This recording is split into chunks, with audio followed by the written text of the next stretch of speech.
तो नाज़रीन, ये थे हमारे साथ पुलवामा से हमारे साथी बिलाल खान, जिनका कहना था कि एनकाउंटर जारी है और एक मिलिटेंट के अभी भी वहां पर मौजूद होने की इत्तलात हैं और इसीलिए सिक्योरिटी फोर्सेस पूरी तरह से मुस्तैद हैं। साथ ही साथ बिलाल ने यह भी बताया कि जो मकामी लोग हैं उनके दरमियान और फोर्सेस के दरमियान झड़पें भी देखने में आ रही हैं। इस अहम खबर पर लगातार हमारी नजर बनी रहेगी।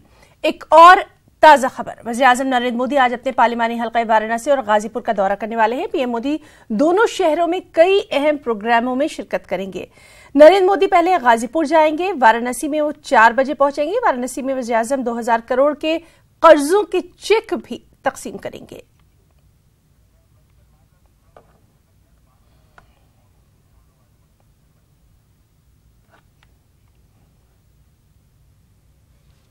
और सिर्फ यही नहीं बल्कि वज़ीर-ए-आज़म नरेंद्र मोदी आज अंडमान निकोबार भी जाएंगे। बतौर वज़ीर-ए-आज़म अंडमान निकोबार का उनका ये पहला दौरा होगा।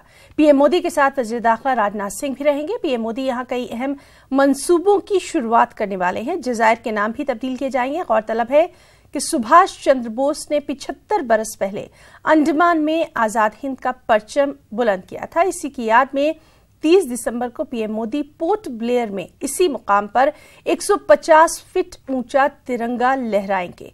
सुभाष चंद्र बोस की याद में यहां कई खास तकरीब का भी इनेकाद किया जाने वाला है।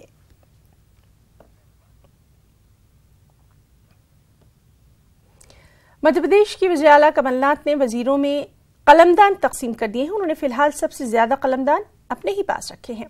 सनत, पब्लिक रिलेशन, साइंस और टेक्नोलॉजी, तकनीकी तालीम और रोजगार समेत कुल 7 कलमदान उनके पास है।